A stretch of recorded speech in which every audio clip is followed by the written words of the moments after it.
Ku cinta keluarga Tuhan, menjadi mesra sekali. Semua saling mengasihi, betapa menjadi keluarga Tuhan. Bisa lebih keras sekali lagi. Ku cinta keluarga Tuhan. Ku cinta keluarga Tuhan, menjadi mesra sekali. Semua saling mengasihi, betapa senang ku menjadi keluarganya. Saya ingin dengar suara laki-laki saja. Laki-laki. Keluarga patu. Ku cinta Tuhan. Sekali lagi.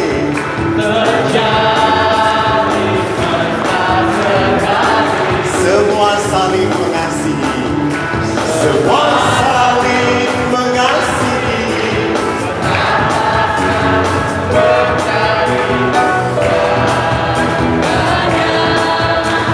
Setelah laki-laki, kita berhenti. Terima kasih, tepuk tangan. Jangan suruh wanita bernyanyi. Kalau wanita bernyanyi, kenceng banget. Bapak Ibu terkasih, shalom. Syukur kepada Tuhan kita boleh berkumpul di sini. Anda semua ini adalah korban YouTube.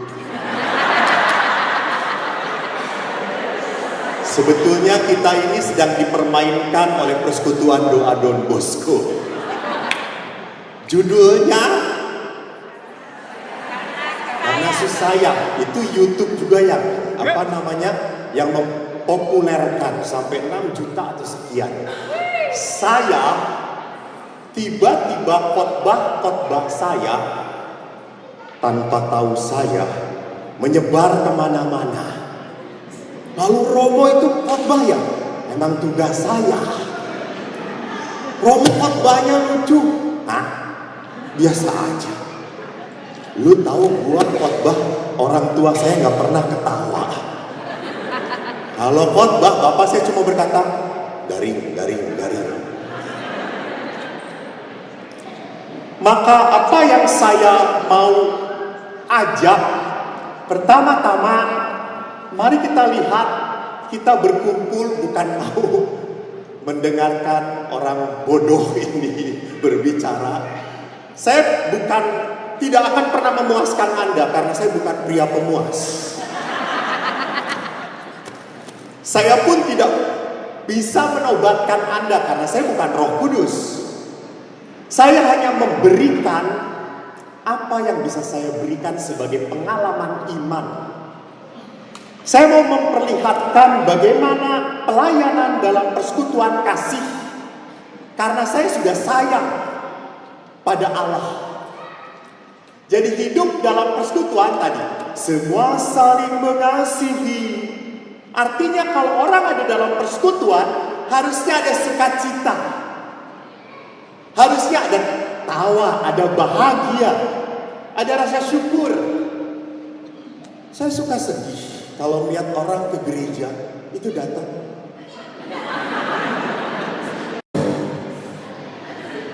Maka anak muda pernah saya tanya, baik itu di Bandung, waktu saya tugas di Bandung. Nah, apa yang paling menarik dalam Ekaristi?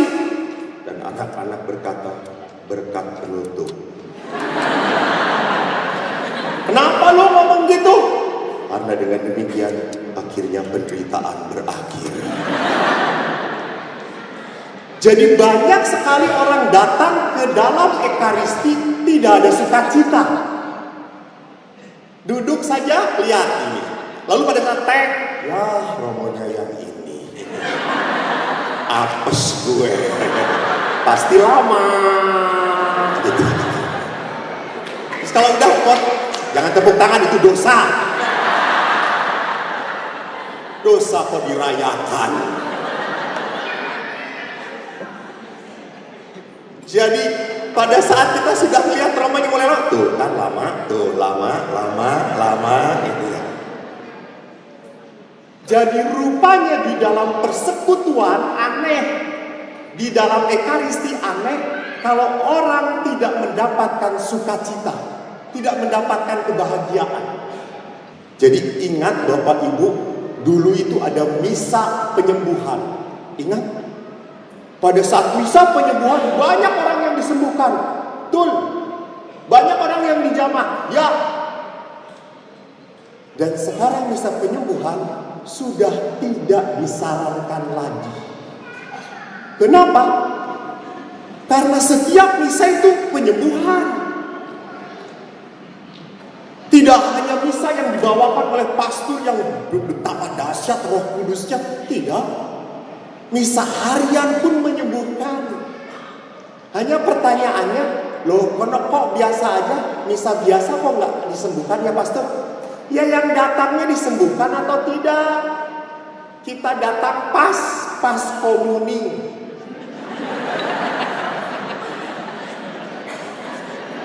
Dan paling jengkel kalau udah saya mimpin misa, itu ada ibu-ibu dengan hati tinggi. Klotak.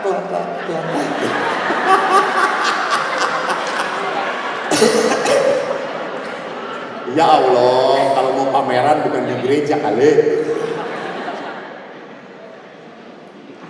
Jadi kenapa tidak terjadi sebuah penyembuhan? Karena orang datang ke sana, ke dalam gereja, tidak mau berjumpa dengan Allah. Banyak sekali orang ke gereja hanya karena wajib, memenuhi kewajiban. Bukan karena kerinduan yang mendorong dia untuk datang. Saya juga belum tentu melihat datang begitu banyak umat.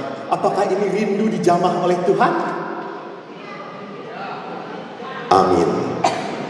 Minimal dijamah dompetnya.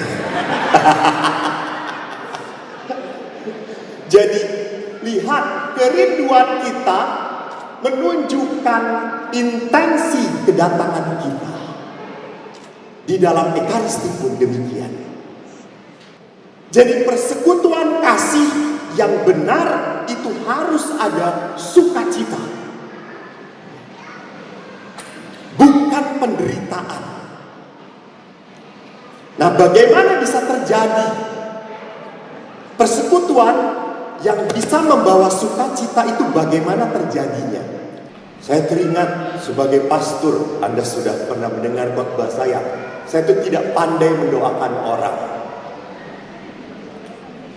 Teman saya, adik kelas saya, kalau mendoakan orang dahsyat. Satu rumah dengan saya. Dia itu adik kelas jauh. Tetapi kalau mendoakan orang yang belum punya anak, didoakan oleh dia, tak lama kemudian hamil. Ada orang yang belum punya pasangan, didoakan oleh dia, tak lama kemudian berpacaran. Yang usahanya kacau, tak lama kemudian usahanya menjadi meningkat. Laku sekali pastor ini. Sedangkan saya habis mendoakan orang, tak lama kemudian meninggal.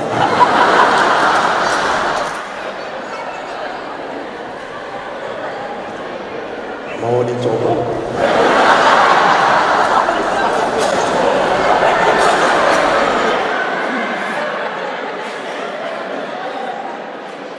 Jujur, pastor itu populer banget. Sampai saya suatu malam pulang dari retret ke ruang tamu, ada 3 orang ibu. Terus saya tanya, ibu, ada apa? Terus saya mau didoakan oleh pastor. Oh, emang di mana pastornya? Itu di kamar sedang mendoakan. Kami dari sore, pastor. Oh, nunggu ya? Ya. Ya sudah, saya doakan saja. Oh, ibu itu kurang ajar ngomong. Enggak, pastor, saya masih mau hidup. Kurang ajar sekali.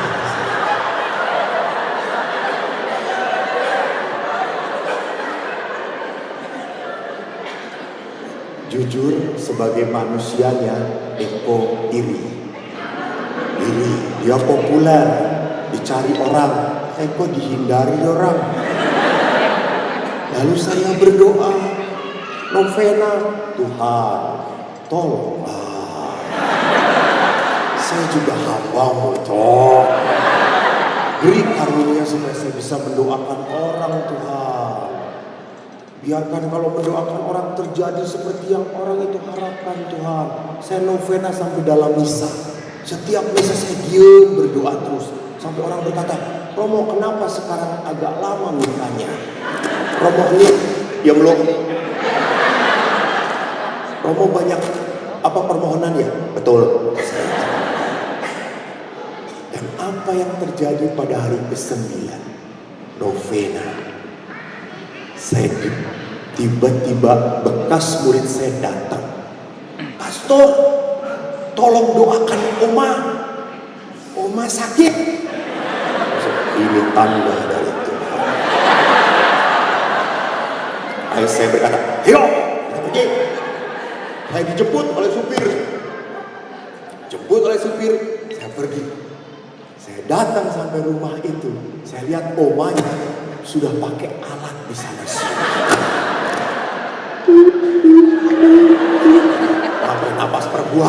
Napas buatan ke sini, disonde lah ke sini.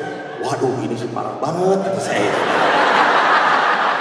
Tapi toh kalau Tuhan mau bekerja, siapa yang percaya? Toh Tuhan mau membuat mujizat harus dari yang kacau balau. Kata saya tidak bisa. Lalu saya datang, Oma itu melirik pada saya. Lalu, Oma Eko berdoa. Dia diam saja. Saya itu langsung nyanyi saya. Allah berdoa. Tak terbatas kuasa-Mu Tuhan, semua dapat Kau lakukan. Apa yang kelihatan mustahil bagimu. Dalam nama Yesus Tuhan, Engkau menyembuhkan Oma ini. Engkau mengangkat penderitaan dari tubuh Oma ini. Tiba-tiba itu alat bunyi.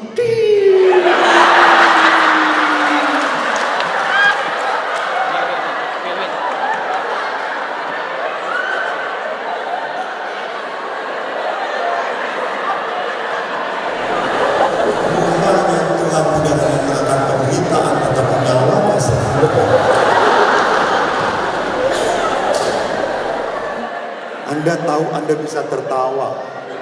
Saat itu saya malu. Sampai murid saya itu langsung ngomong, Romo kok jadinya seperti ini? Saya juga enggak tahu.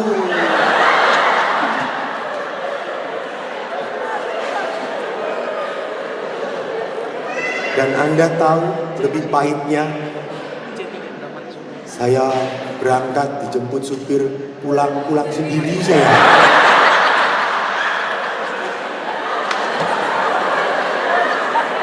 Lah kok kayak jelangkung kan saya. Pulang diundang, pergi nggak diantar gitu ya. Lalu saya sedih. Saya sampai datang langsung ke Sakramen Maha Kudus. Saya ngomong, Tuhan, tolonglah, jangan mempermalukan hamba. Ya kalau mau meninggal itu setelah saya pergi. Ini baru berdoa, belum lagi selesai.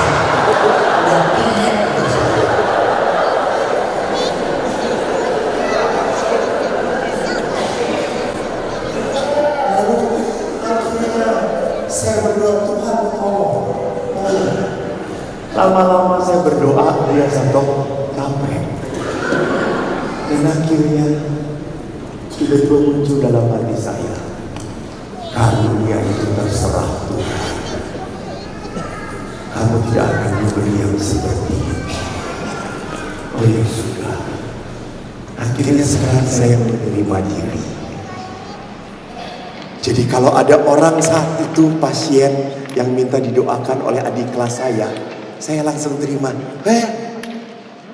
Mau didoakan ibu? Ya, Dan ingat, orang Bandung kalau datang ke pastor, weh, nggak ada yang tangan kosong, sorry. Selalu bawa lapcong, ayam kodok, babi merah, haucu.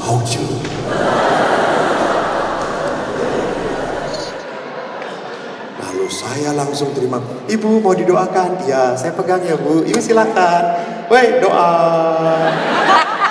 Kamu ngapain? Yang menikmati ini toh.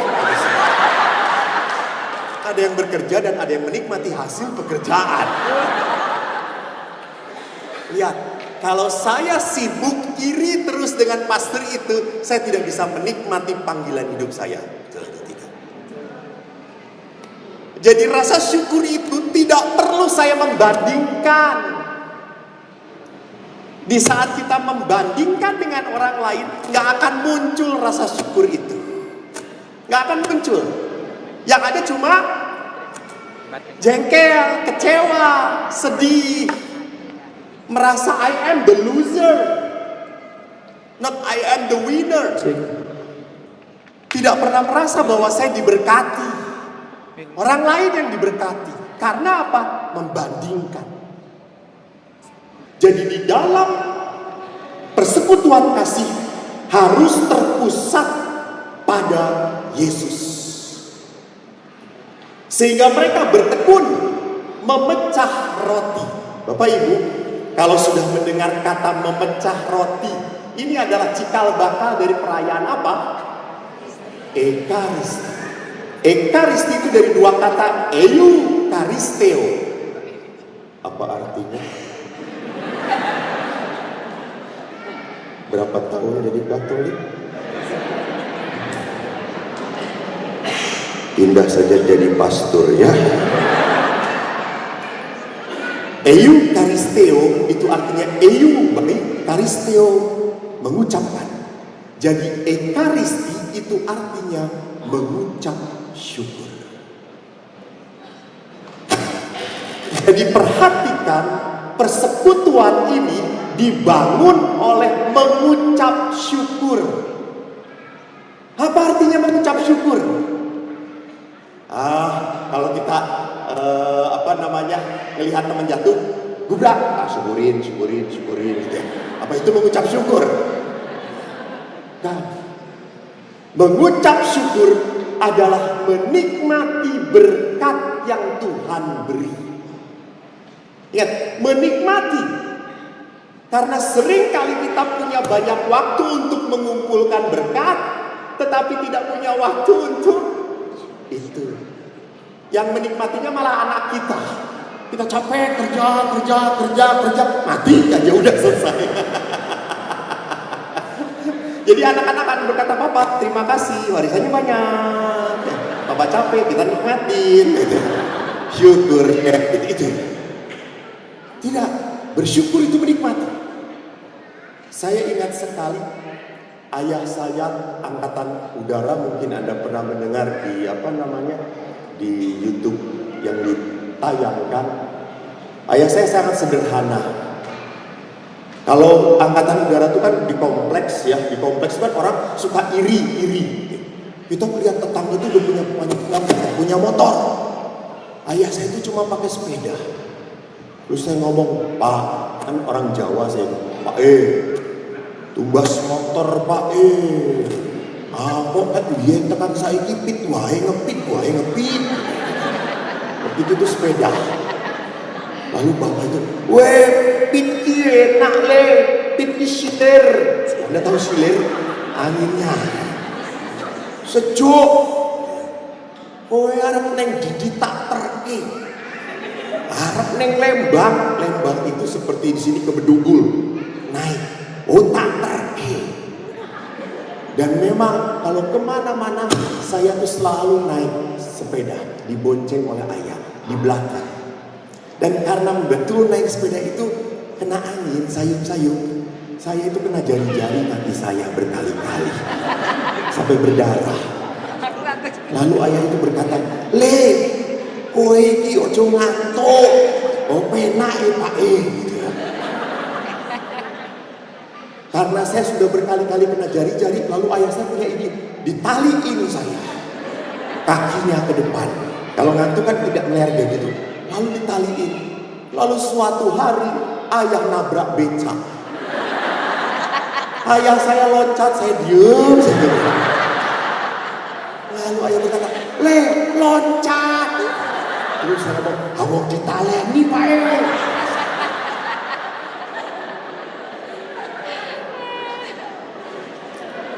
Jadi lihat di sana ada sebuah kenikmatan yang bisa dirayakan dalam kesederhanaan. Ini syukur. Peristiwa lain yang membuat saya kaget dan kagum adalah seorang anak SD. Saya 25 tahun di rumah retret di Jawa. Dan saya memberi retret banyak dari SD sampai orang tua. Dan saya paling bahagia kalau memberi retret anak SD. Anak SD itu taat dengan romonya. Saya tuh cuma berkata, "Diem." Kalau SMP, saya berkata, "Diem."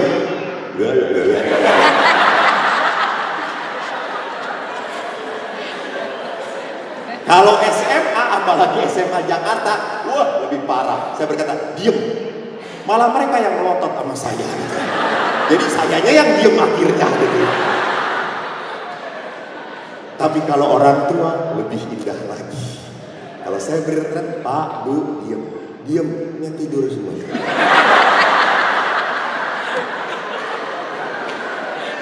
Tiba-tiba 10 menit, ada yang kesurupan Roh Kudus.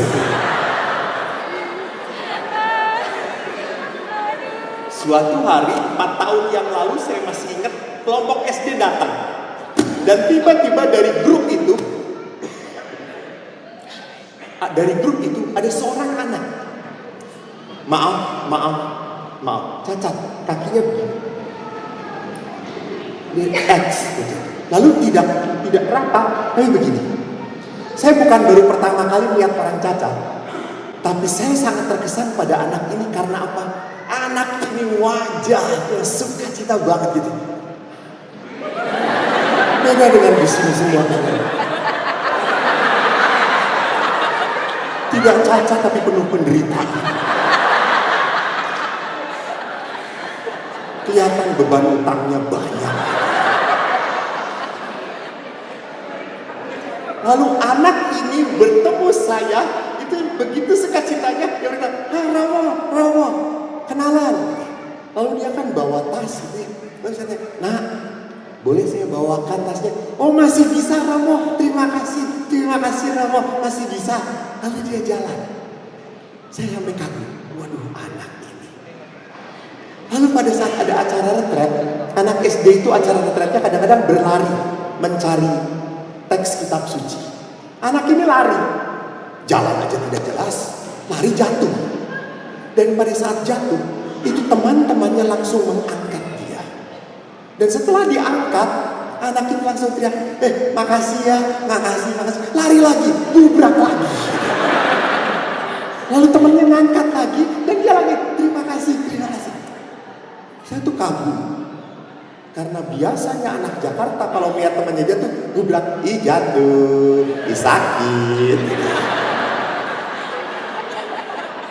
Tapi kok ini tidak, dia langsung bantu. Lalu saya kagum kepada anak-anak, saya panggil yang membantu, sini. Kamu membantu teman kamu karena kasihan ya dia cacat ya. Lalu anak ini berkata, enggak. Teman-temannya yang lain, enggak. Kenapa kamu bantu? Dia adalah anak yang paling baik pastor di sekolah kami. Oh ya. Lalu akhirnya retret itu mau ditutup 3 hari. Dia misa penutup, duduk paling depan. Ya seperti biasa, duduk tuh. Padahal misa penutup gitu. Beda tuh dengan kita kalau udah misa. Anak ini sekali itu, sampai saya tuh kagum, ini energi apa sih yang ada dalam diri anak ini? Lalu akhirnya pada saat saya khotbah, saya tanya, "Nah, maaf, Romo tanya, sejak kapan kamu cacat? Lalu dia cerita, Romo, saya lahir kena polio. Kaki saya kecil. Dan waktu lahir, dokter menarik kaki saya keras dan patah. Sehingga yang kiri lebih kecil lagi. Sehingga waktu kecil saya pakai krep besi oleh mama. Terus saya berjalan dan lama-lama kelas 5 saya bisa buka krepnya. Dan saya mulai berjalan tanpa penyangga lagi, Romo. Lalu saya ngomong, nah, kamu lihat kaki teman-teman kamu bagus. Kamu seperti itu. Pernah iri nggak? Anak itu berkata apa? Romo, kalau Tuhan mau seperti ini, nggak apa-apa. Saya bahagia kok. Saya punya mama yang papa baik. Saya punya teman-teman baik. Sudah cukup, Romo, untuk saya. Terima kasih. Wow. Dia lahir seperti itu. Dia tidak menyalahkan Tuhan. Ini bersyukur. Bersyukur artinya apa? Menikmati apa yang saya punya, bukan meributkan apa yang tidak punya. Jadi, wah, dia punya ini, dia punya itu, dia punya ini. Kita semakin gelisah. Anak ini walaupun lahir cacat, beda dengan yang lain, dia penuh sukacita. Dia melihat penyakit ini bukan kutukan atau beban dalam hidup dia. Ini rasa syukur. Kelimpahan rasa syukur inilah yang menyebabkan apa? Yang menyebabkan di dalam cara hidup jemaat pertama, dari mereka yang menjual harta miliknya lalu membagi-bagikannya kepada semua orang sesuai dengan kebutuhannya. Jadi perhatikan, syukur yang membuat orang mampu berbagi. Kalau orang belum punya rasa syukur, gak akan mungkin bisa berbagi. Maka saya suka jengkel kalau ada orang yang ngomong, Romo, nanti ya kalau saya dapat lotre, gereja akan saya perbesar. Saya jamin sampai dia mati, lotre gak akan dapat.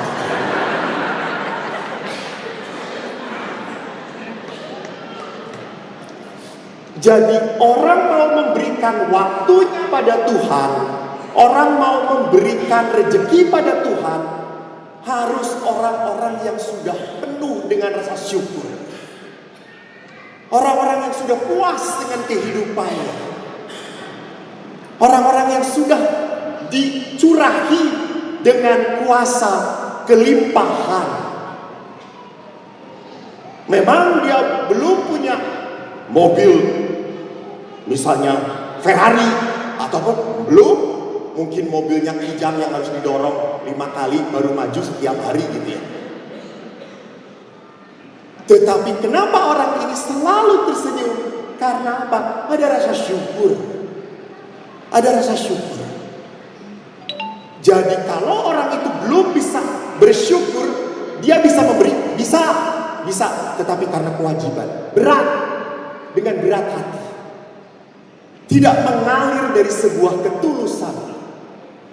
Dan pemberian itu pun adalah pemberian yang mungkin berpamrih, mencari nama baik. Maka Yesus mengapa memuji pemberian janda? Karena dia memberikan seluruh hidupnya. Itu. Jadi hidup yang diisi dengan rasa syukur adalah hidup yang bisa mengalirkan kebaikan pada orang lain. Hidup yang diisi dengan rasa syukur adalah hidup yang bisa mengalirkan kebaikan pada orang lain.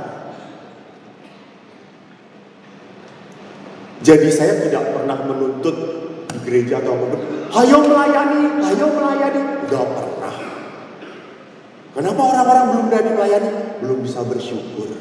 Mereka selalu masih berkekurangan. Kan banyak orang Katolik tuh gak pernah mau disebut orang kaya. Tanya aja, Siapa orang kaya?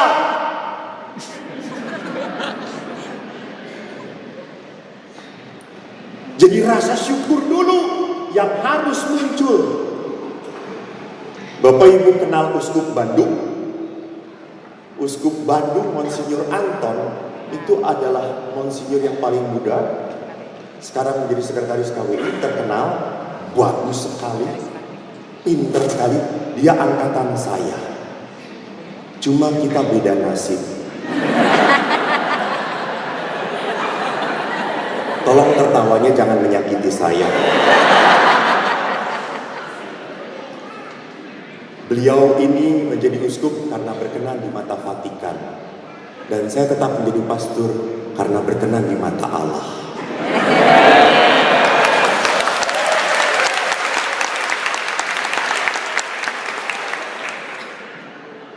Saya memang dari dulu kagum dengan Monsinyur ini. Pinternya edan. IQ-nya itu mungkin sampai mentok ke di ubun-ubun saya. Dia itu mungkin karena pendek tadi ya orangnya.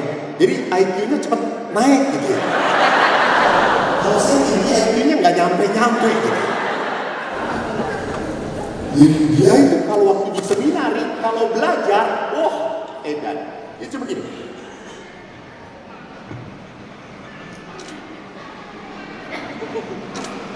Dah. Sampai saya tuh ambil sini bukunya. Gua cobain. Ini. Dia jawab percis. Sampai saya kata, gila lu ngejawabnya. Sampai titik komanya sama kayak fotokopian aja lu. Lalu saya ingin nyobain gaya belajar dia kayak sekarang. Dah, tanya. Oh dia tanya, emang ada di situ?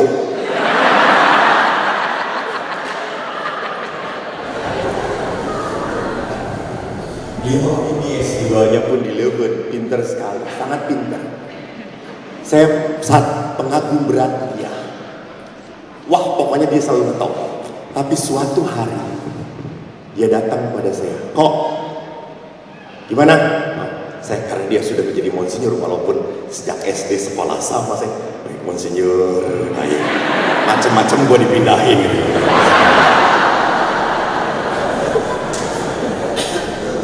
Kok, Monsinyur, kamu gimana kok dengan saya?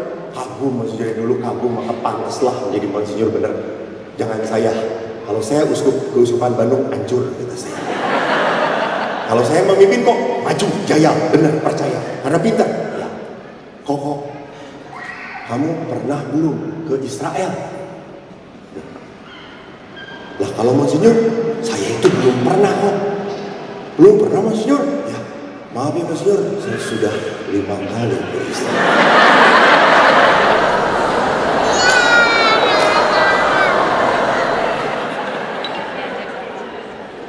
Lalu saya tanya, Monsinyur pernah ke Vatikan? Oh ya sering. Ngapain Monsinyur? Rapat berkali-kali. Oh rapat Monsinyur? Ya, saya 7 kali ke Vatikan rekreasi.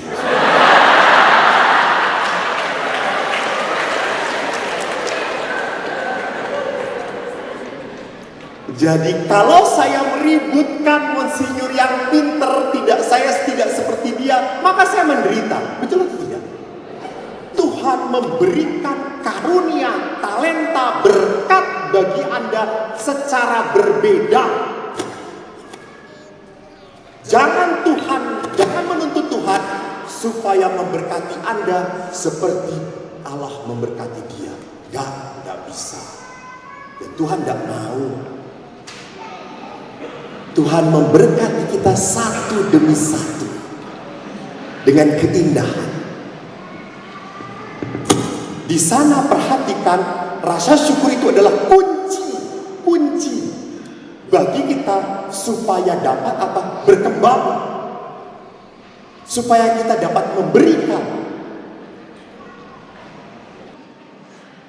Jadi kelimpahan rasa syukur ini membawa orang pada sebuah keberanian untuk memberi, berbagi.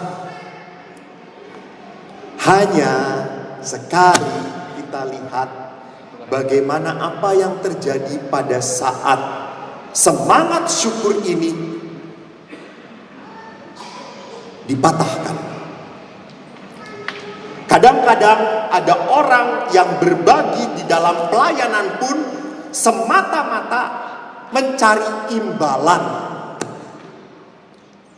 Jadi orang berbagi pun kadang-kadang terpaksa. Saya dapat apa dari pelayanan ini? Saya mengatakan, Tuhan, saya sudah memberikan segala-galanya, waktu saya, tenaga saya, pikiran saya. Tetapi Engkau berikan apa pada hidupku? Saya teringat waktu retret dengan anak kecil lagi. Banyak pengalaman indah saya dengan anak kecil. Walaupun saya tidak pedofilia.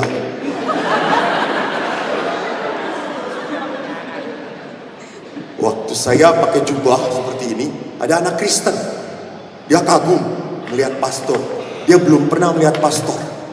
Lalu dia datangin saya. Ah, ini pastor ya? Ya. Pastor itu pemimpinnya gereja Katolik ya? Pelayan. Oh gitu. Ya. Pastor, saya Kristen. Ya, ya. Saya pendeta, pastor. Dipimpin pendeta. Oh, bagus. Pastor, saya dengar pastor ini nggak kawin ya? Lalu saya jawab, betul. Lalu anak itu langsung ngomong, ih homo ya?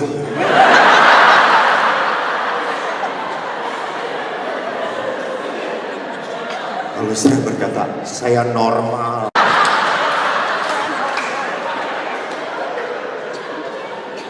Lalu dia tanya, pastor bisa jatuh cinta? Bisa. Ada yang mencintai pastor? Banyak. Lalu bagaimana? Saya tolak. Oh hebat sekali ya pastor ini. Gue. Kenapa pastor menolak? Saya mau melayani Tuhan. Oh anak itu kagum, melongo lagi. Wah hebat. Pastor ini berkorban melayani Tuhan. Pasti nanti kalau mati masuk surga ya. Saya berkata, belum tentu. Kenapa belum tentu pastor? Yang mengatur masuk surga itu bukan saya, Tuhan.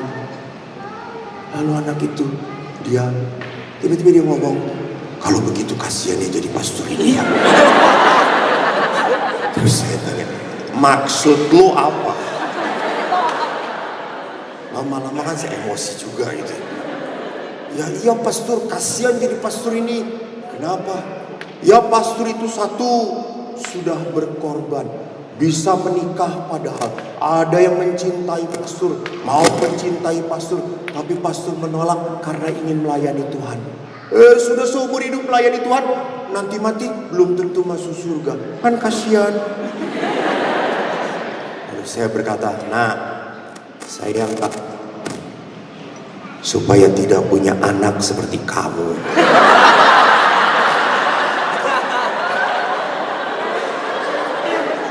Lalu anak itu tanya, emang saya kenapa pastor? Nyebelin dengan saya.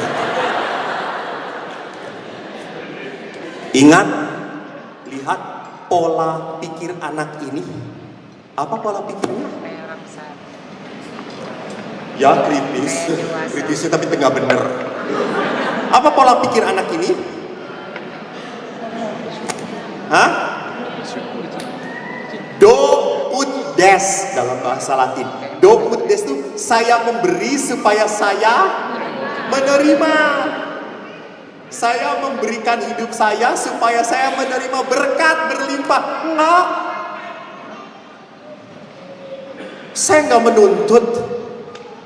Saya tidak menuntut diberi apapun oleh Tuhan. Hidup ini saja sudah cukup. Cukup banget. Saya sangat bahagia menjadi pastor. Bahagia. Kemana-mana ini umat ibu-ibu itu selalu mengajaknya makan. Dan saya kalau menolak kan puhawis itu ya. Masa rezeki ditolak? Gak ada umat itu yang ngajaknya, pastor olahraga. Gak ada.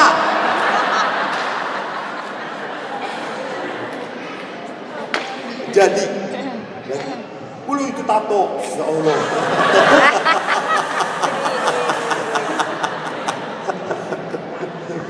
Jadi perhatikan di sini bahwa orang-orang itu harus bisa bersyukur.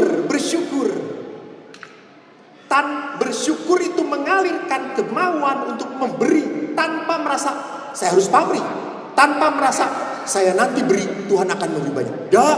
Dah. Maka di dalam gereja saya tidak pernah berani berkata, barang siapa memberi perpuluhan kepada Tuhan, haleluya, Tuhan akan memberi berlimpah-limpah. Enak aja gitu. Nanti ada yang datang, pastor saya sudah beri kok nggak dapat apa-apa ya. Saya juga nggak tahu kata saya itu.